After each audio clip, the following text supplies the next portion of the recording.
여러분 안녕하십니까, 빨간아재입니다. 저는 지금 고속도로 휴게소입니다. 오늘 내일 연이틀 서울에서 이재명 대표 관련 공판이 있어서 서울 올라가는 길에 잠시 카메라를 켰는데요. 그 이유는 며칠 전에 검사 탄핵 기각 결정이 헌법재판소에서 있었잖아요. 근데 처음에 그 뉴스를 듣고 어떻게 저런 결론이 나왔지? 이해가 안 되네? 라는 생각을 하다가 결정문을 좀 꼼꼼히 읽어봤습니다. 도무지 납득이 안 되는 대목이 있는 거예요. 그래서 그 얘기를 좀 드리려고 하는데, 이 사건의 발단은 유성씨 간첩 사건, 간첩 조작 사건이죠. 여기로 거슬러 올라갑니다. 근데 뭐 유성씨 간첩 조작 사건은 한두 번쯤 들어보지 않은 분들 없을 테니까 차치하고, 과거에 국정원하고 검찰이 유성씨를 국가보안법 위반 혐의로 기소했어요. 근데 재판 과정에서 유성씨와 변호인단이 뭐 중국까지 다녀오면서 노력한 끝에, 야, 검찰이 제출한 증거가 위조됐네. 심지어 중국 당국의 공문, 출입경 기록까지 위조해서 제출했네. 이런 걸 밝혀낸 거예요. 증거가 조작됐다. 왜? 유성한테 간첩 혐의를 엎어 씌우려고. 그래서 이게 확인이 돼서 유성 씨가 무죄 판결을 받습니다. 근데 유성 씨가 그 증거를 조작한 국정원 직원과 검사들을 고소해요. 그랬더니 검찰이 어라 이놈 봐라 하고, 이미 4년 전에 기소유예 처분받았던 유성 씨의 다른 사건을 다시 끄집어내서 기소를 합니다. 근데 이 재판 과정에서, 야, 검사가 두 가지 혐의로 기소를 했는데 가만히 보니까 그 중에 하나는 옛날에 무혐의 기소유예 처분을 했던 거네? 근데 달리 사정 변경이 없어.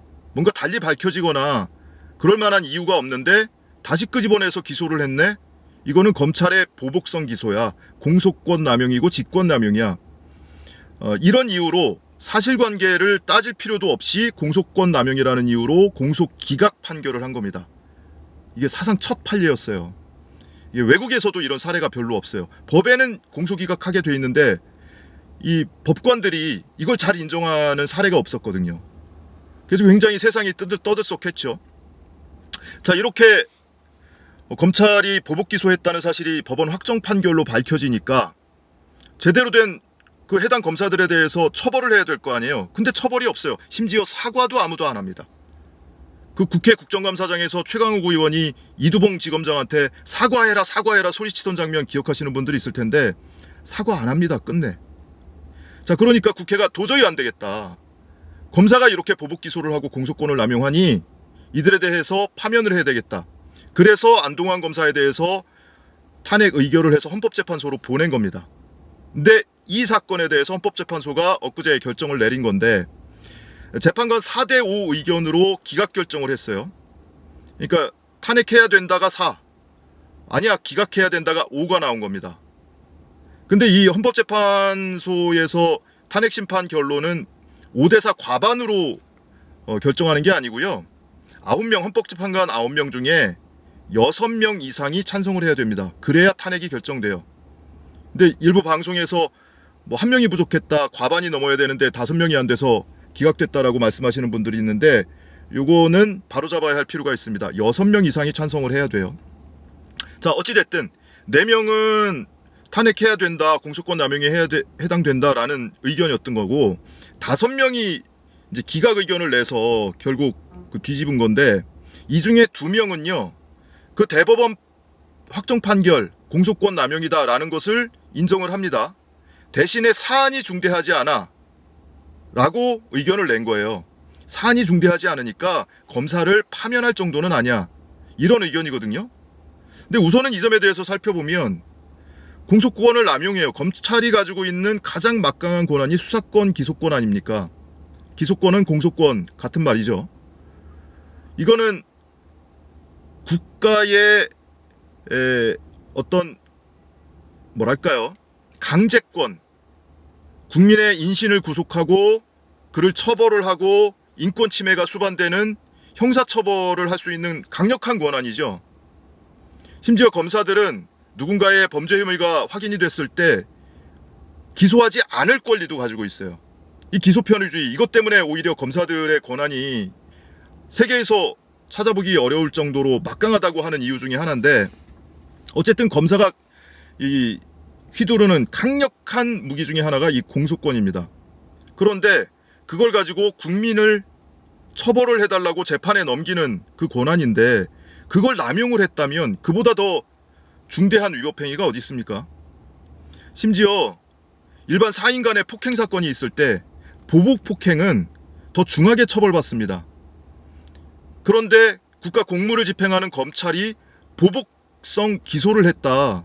그 사람한테 보복을 하기 위해서 기소를 했다. 야, 너 왜 우리가 기소한 것에 대해서 우리가 증거 조작하는 거 찾아내? 너 왜 우리를 고소해?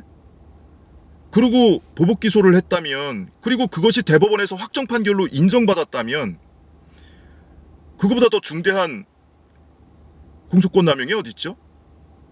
이것이 중대하지 않다라는 그 2명의 헌법재판관 의견에도 도저히 동의가 안 되고요. 나머지 3명은 더 심합니다. 3명은 아예 공소권 남용, 직권 남용이 아니야. 당시에 기소할 만했어.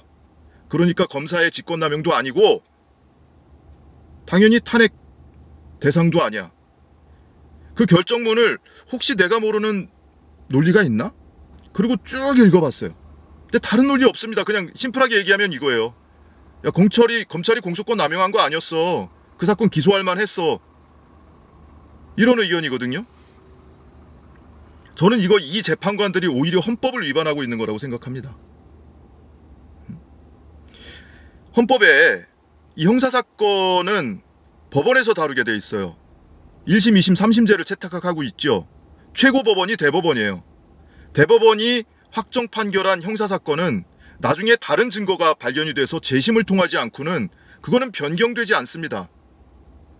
그런데 이 유성 씨 사건은 형사사건이잖아요.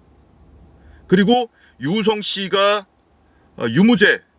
유무죄에 앞서서 검사가 보복 기소를 했느냐, 공소권 남용을 했느냐, 그래서 유성 씨에 대해서 공소 기각 결정을 내렸는데 이거는 검찰의 공소권 남용 여부하고 동전의 양면입니다. 검찰이 공소권 남용을 했기 때문에 유성 씨가 보복 기소라고 공소 기각 결정을 받은 거예요.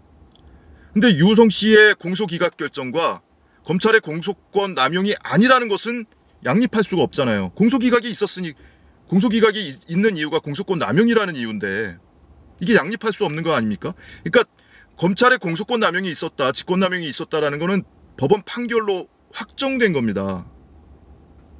이게 동전의 양면 같은 거기 때문에. 자, 그런데 이번에 헌법재판소에서 이걸 부정한 거예요. 대법원 판결을 부정한 거예요. 공소권 남용 아니라니까? 직권 남용 아니라니까? 기소할 만했다니까?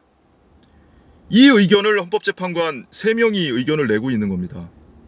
제가 왜 이 헌법재판관이 헌법 위반이라고 얘기를 드리냐면 이 헌법재판관들의 이 권한은 그 심리 대상은 헌법재판소법에도 있고요. 헌법에 명시가 되어 있습니다. 5가지예요. 헌법소원, 그리고 법원이 이 청구하는 위헌법률 심판, 그리고 정당해상 심판, 과거의 통진단 사건 이런 거 헌법재판소에서 하는 거거든요. 그리고 탄핵 심판, 그리고 권한쟁의 심판, 이 5가지에 대해서만 헌법재판소가 다룰 수가 있는 겁니다. 근데 유성 씨 사건은 다시 말씀드리지만 형사사건이잖아요. 왜 그 형사사건이 적법했느냐, 공소권 남용에 해당되느냐 안 되느냐, 이거를 왜 헌법재판소에서 판단을 합니까? 대법원이 이미 확정 판결을 한 사안을 대법원 확정 판결을 뒤집겠다는 얘기예요. 헌법재판소가. 이거 자체가 말이 안 돼요. 기존 판결을 헌법재판소가 헌법 위헌이다라고 결정을 하려면 위헌 또는 헌법 불합치 결정을 하는 방법이 있죠. 야, 그 적용된 법률이 헌법에 어긋나. 그러니 그 법은 효력이 없어. 이게 위헌이고. 헌법에 어긋나니까 몇 월 며칠까지 그 법을 개정해. 그때까지만 효력을 유지해 줄게. 이게 헌법 불합치 결정이잖아요. 근데 위헌 결정이 내려지면 판결이 취소가 될 수 있는데 과거에 딱 2번 그런 사례가 있었습니다. 90년대에 한 번 있었고요. 2022년에 한 번 있었어요. 대법원이 난리가 났습니다. 법원이. 헌법재판소가 권한 넘어서는 행위를 하고 있다고. 근데 이거는 그런 사안도 아니에요. 예를 들면 유성 씨에 대해서 검찰이 공소권을 남용한 것이다라고 확정 판결한 그 대법원 판결이 검찰청법 4조 2항을 위반한 거야. 검찰청법 4조 2항에 어떤 내용이 있냐면 검사는 그 직무를 수행할 때 국민 전체에 대한 봉사자로서 헌법과 법률에 따라 국민의 인권을 보장하고 보호하고 적법 절차를 준수해야 하며 정치적 중립을 지켜야 하고 주어진 권한을 남용하여서는 아니 된다 이렇게 되어 있습니다. 주어진 권한 즉 공소권을 남용했기 때문에 이것이 공소기각 판결이 난 거거든요. 그리고 그 외에도 이번에 탄핵 의결된 사유 중에는 국가공무원법, 국가공무원으로서 성실의 의무를 위배했다거나 이런 여러 가지 조항들이 포함이 돼 있어요. 근데 그 대법원의 판결, 검찰청법과 형법에 근거해서 판결한 것을 헌법재판관들이 지금 뒤집고 있는 거거든요. 그러면은 이 판결, 형사사건 판결이, 확정 판결이 헌법재판관에게 주어진 이 5가지 범위에 들어갑니까? 안 들어가거든요. 형사사건을 판단할 권한 자체가 없어요. 그 형사사건을 판단한 법률이 헌법에 위배된다. 그 경우에만 그 법에 대해서 법률 조항에 대해서 위헌 또는 헌법 불합치 결정을 내릴 수가 있는 거죠. 근데 왜 이미 확정 판결이 나온 걸 가지고 그 법이 적용된 법이 헌법에 위반되는지 여부도 없이 그런 얘기는 한마디도 못하고 왜 그 판례를 뒤집습니까? 대법원 판결을. 그렇기 때문에 제가 헌법재판소가 헌법을 위배하고 있다라고 말씀을 드리는 거예요. 근데 이거를 뭐 법률가들도 그렇고 언론도 그렇고 아무도 이런 얘기를 안 하고 있어서 이거 잘못된 건데 왜 아무도 얘기를 안 하고 있지? 그래서 아무 힘없는 일개 시민에 불과한 저지만 저라도 이거 이의제기를 좀 문제제기를 하고 있는 겁니다. 대법원에서 유우성 씨 그 판결을 할 때요. 1심에서는 유죄 판결 받았어요. 그래서 벌금형을 선고를 했는데 근데 이건마저도 이때 이제 국민참여재판했거든요. 배심원 7명 가운데 4명이 공소권 남용이라고 했어요. 근데 배심원의 결정을 1심 재판부가 뒤집은 거예요. 그래서 유죄 판결을 했는데 항소심하고 대법원에서 연달아서 공소권 남용 판결을 한 겁니다. 뭐라고 했냐면 검사가 현재 사건을 기소한 것은 통상적이거나 적정한 소추재량권 행사라고 보기 어렵다. 어떠한 의도가 있다고 보여지므로 공소권을 자의적으로 행사한 것으로 위법하다. 이 부분 공소는 공소 제기 절차가 법률 규정을 위반해서 무효다. 검사의 소추재량권을 현저히 일탈한 경우에 해당된다. 이렇게 명시적으로 판결을 했단 말이에요. 근데 이걸 헌법재판소에서 이 형사사건 판결 자체를 지금 인정하지 않고 뒤집는 결정을 내린 것이다. 이 부분이 매우 저는 심각하다고 생각을 해요. 그러면은 헌법재판소에서 헌법재판관들이 이렇게 헌법에 위배되는 결정을 내렸을 때는 이거를 어떻게 제어를 해야 되죠? 어떻게 통제를 해야 되죠?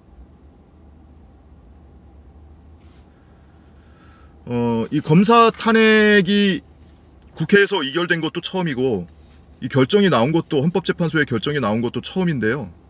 그 결정 내용에 매우 심각한 흠결이 있다. 저는 그렇게 보는 거예요. 만약에 이것을 공소권 남용에 해당되지 않아요, 직권 남용에 해당되지 않아요 라고 본 3명의 판단이 잘못됐다면 이 기각결정 자체가 뒤집어질 수도 있는 거 아닙니까? 한 발 더 나아가면 이렇게 명백히 위법행위를 한 검사에 대해서, 이렇게 중대한 위법행위를 한 검사에 대해서조차 탄핵이 기각될 정도라면 나중에 윤석열에 대한 탄핵 심판이 올라갔을 때는 헌재가 어떻게 할까요? 지금 이번에 이 말도 안 되는 직권남용에 해당되지 않는다라는 의견을 낸 이 3명의 헌법재판관 중에 2명은 윤석열 정권에서 임명한 사람입니다. 그리고 윤석열 정권 내내 헌법재판관이 싹 바뀝니다. 시간이 가면 갈수록 윤석열이 임명한 사람이 더 많아지죠. 이런 점까지 생각이 거슬러 올라가면서 야 이거 그냥 넘길 일이 아닌데 매우 심각한 사안인데 이런 생각이 들어서 여러분께 우선 시민의 한 명으로 문제 제기를 해두고요. 많은 분들이 공감한다면 여러분들 의견을 한번 댓글로 좀 나눠주시기 바랍니다. 저도 참고를 하겠습니다. 자, 이 사안에 대해서는 이 정도로 하고요. 저는 또 마저 서울 올라가서 오늘 법원 공판을 또 지켜보도록 하겠습니다. 시청해주신 여러분 고맙습니다.